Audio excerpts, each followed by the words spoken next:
My sister's maid of honor stood up at the reception, raised her champagne glass, and said, "Let's take a moment to appreciate the real hero of this wedding, not the bride, not the groom, but Victoria's older sister, Emma, who somehow managed to show up despite having nothing better to do." 300 people laughed.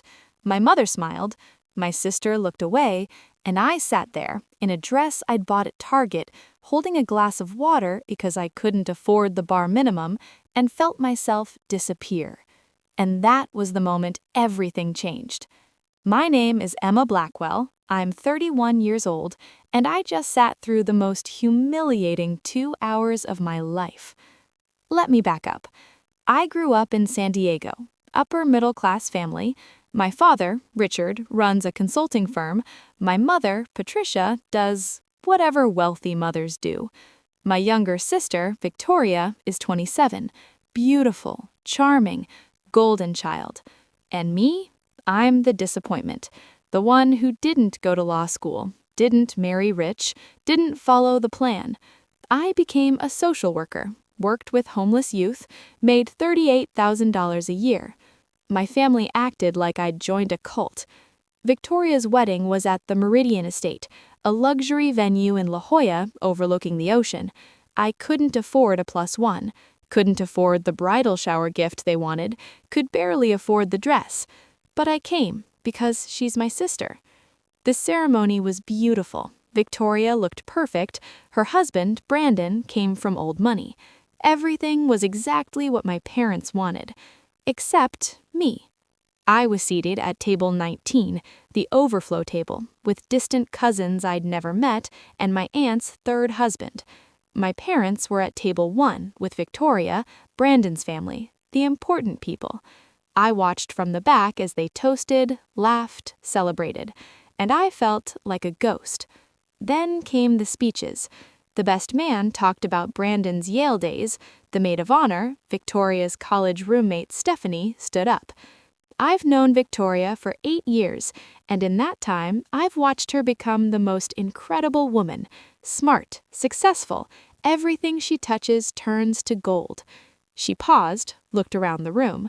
Unlike some people, a few people laughed nervously. Victoria has an older sister, Emma, she's here somewhere. She found me, pointed. Emma works with homeless people, which is very noble, very selfless. But let's be real, it's not exactly a career, is it? More laughter. My mother looked uncomfortable, but she didn't say anything. So let's take a moment to appreciate the real hero of this wedding, not the bride, not the groom, but Victoria's older sister, Emma, who somehow managed to show up despite having nothing better to do. The room erupted. I sat there, frozen. Stephanie sat down, smiled at me like she'd done me a favor. I looked at Victoria. She was looking down at her plate. I looked at my parents. They were talking to each other. Nobody defended me. Nobody said that was inappropriate. They just let it happen. I stood up, quietly, grabbed my purse, and walked out. I made it to the parking lot before I started crying. I sat in my 12-year-old Honda and cried until my mascara ran and my throat hurt. And I realized something I should have known years ago. My family was ashamed of me. Not because I'd done anything wrong, but because I didn't look successful enough, didn't make enough money, didn't fit the image. I drove home to my tiny studio apartment in North Park, and I decided something.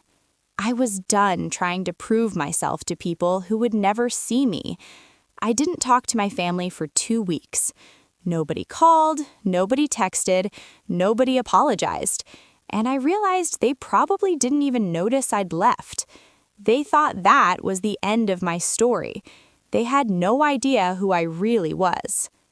Here's what my family didn't know. 3 years ago, I inherited money from my grandmother, my father's mother. She left me $200,000. She didn't leave anything to Victoria or my parents, just me. Because I'd spent every summer with her, visited her every week, listened to her stories, while everyone else was too busy. When she died, the lawyer called me, told me about the inheritance. I didn't tell my family because I knew exactly what would happen. They'd ask for it, expect it, feel entitled to it. So I kept it secret, and I invested it. I'd always been good with money, had to be, living on a social worker salary. I found a mentor, a financial advisor named Grace Chen. She taught me about real estate, commercial properties, long-term investments.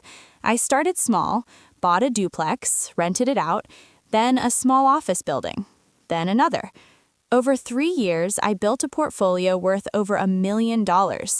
I didn't quit my job, didn't change my lifestyle. I still drove my old Honda, still lived in my studio apartment because I didn't need anyone to know. I was building something for myself, not for approval. 6 months ago, the Meridian estate went up for sale. The previous owner was retiring, looking for a buyer. It was expensive, way outside my budget, but I had investors now, people who trusted my instincts. We pooled resources, made an offer, and we won. I became the majority owner of the Meridian estate, the same venue where my sister was getting married, the same venue where I'd been humiliated in front of 300 people. I didn't tell anyone, not even Victoria, because I wanted to see how they'd treat me without knowing, and now I knew. The day after the wedding, I got a call from the estate manager. "Miss Blackwell, there's an issue with the Harris wedding payment." "What kind of issue?" "The credit card was declined. We need the balance settled before we can release the security deposit." I paused. "How much is the balance?" $43,000. My heart sank. Have you contacted the family? Yes, Mr. Richard Blackwell said he'd handle it, but it's been 24 hours and we haven't received payment. I thought about it. Give them another 72 hours. If they don't pay, let me know. 2 days later, my mother called. "Emma, we need to talk." "About what?" "Can you come over tonight?"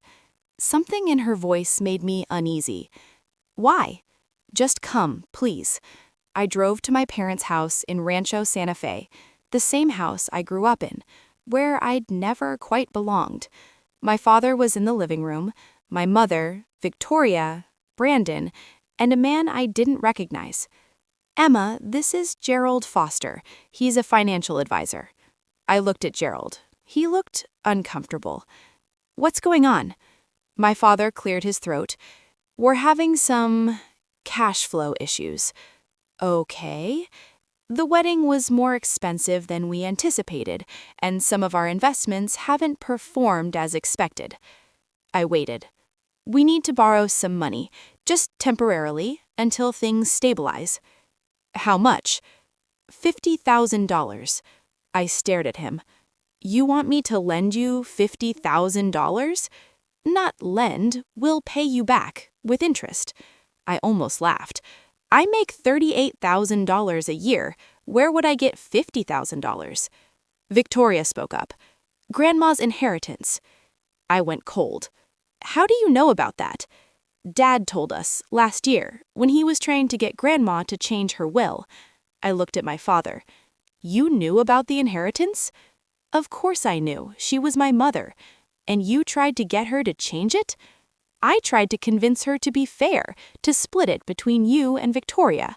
"She didn't want to split it. She wanted me to have it. Because you manipulated her." "I didn't manipulate anyone. I spent time with her, which none of you did." My mother stepped in. "Emma, this isn't about blame. It's about family. We need help." "Why didn't you ask me before the wedding?" Silence. "You didn't think you'd need to. You thought you could pay for it yourselves. And now that you can't, you're coming to me?" More silence. I stood up. "No." "Emma, I'm not giving you $50,000 or any money." My father's face hardened. "We're your family. You humiliated me at Victoria's wedding, let someone call me a failure in front of 300 people and said nothing. That was Stephanie, and you laughed." Nobody spoke. "You've spent my entire life making me feel like I'm not good enough, like I'm the disappointment, and now you want my money?" I walked to the door. Emma, wait! Figure it out yourselves, like I've had to my whole life. I left. The next day, the estate manager called again. The Harris family still hasn't paid. What would you like me to do? I thought about it, and I smiled. Send them a formal notice, legal letterhead. Give them 48 hours, or we pursue collections. Understood. Then I received a message that made my blood run cold.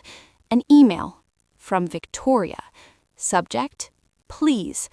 Body, Emma, I know you're angry, but please don't do this. We'll lose everything. Our security deposit, our reputation. Brandon's family will find out. Please, I'm begging you. I stared at the email, and I realized something. Victoria knew. She knew I owned the venue, which meant my father had figured it out. My father called an hour later. Emma, we need to talk, in person. I'm busy. It's about the Meridian estate. I didn't respond. I know you own it, and I know you're the one holding our payment. How did you figure it out? The estate manager mentioned the owner's name in an email, Emma Blackwell. It's not a common name. What do you want? I want to talk, face to face. You owe us that much. I don't owe you anything. We're your family. Then act like it. I hung up. 2 days later, I got another call from Stephanie, Victoria's maid of honor. Emma, hi, this is Stephanie. We met at the wedding. I almost laughed. I remember. Listen, Victoria told me about the situation with the venue, and I wanted to apologize. Apologize for what? For the speech. I was drunk. I didn't mean what I said. You meant every word. Silence. Victoria's really upset. Her marriage is already strained because of this. Brandon's family is asking questions. That's not my problem. Emma, please, don't punish Victoria because you're mad at your parents. I'm not punishing anyone. I'm running a business. They owe money. They need to pay. They can't afford it right now. Then they shouldn't have had a wedding they couldn't afford. I hung up. The 48-hour deadline passed. My estate manager sent the account to collections. And then my father did something I didn't expect. He showed up at my apartment. I opened the door to find him standing there, alone. Emma, please, let me come in. I stepped aside. He walked in, looked around my tiny studio. You still live here? Yes. Why? If you own the Meridian estate, you could afford better. I like it here. He sat down on my couch, looked exhausted. Your mother and I didn't know about your investments, about how successful you'd become. You never asked. We assumed. We thought you were struggling because of your job. I am struggling every day because I work with people who have nothing, but that doesn't mean I am nothing. He looked down. You're right about the wedding, about Stephanie. We should have said something, but you didn't. No, we didn't. Silence. What do you want, Dad? I want to make this right. We'll pay the venue. It'll take time, but we'll pay. Okay. And I want to apologize for making you feel like you weren't enough. I looked at him, and I saw something I'd never seen before. Shame. I don't need your apology. I need you to see me. Actually see me, not the version of me you wish I was. He nodded. I'm trying. Try harder. My father left. The payment plan was set up. They'd pay over 6 months. And slowly, things started to shift. My mother called. Actually called to talk, not to ask for something. Victoria sent flowers, with a note. I'm sorry. Stephanie sent an email, a real one, apologizing. I didn't forgive them immediately, but I started to soften. Because holding on to anger was exhausting. It's been 3 months since the wedding. My family knows who I am now, what I've built. They're trying. Not perfectly, but they're trying. Victoria and I had coffee last week, talked for 2 hours. She told me she's always felt pressure to be perfect, to live up to expectations. And I told her I'd always felt invisible. We're not fixed, but we're talking, and that's something. People ask if I regret keeping my success secret. I don't, because the moment I revealed it, everything changed. Not because they respected my money, but because they realized they'd underestimated me, and that was the lesson they needed to learn. I still work as a social worker, still drive my old Honda, still live in my studio, because money doesn't define me. It never did. My family thought I was nothing because I didn't fit their mold, but I was never nothing. I was building an empire they couldn't see. They laughed at me when they thought I was powerless, but I wasn't powerless. I was the storm they never saw coming, and now they know.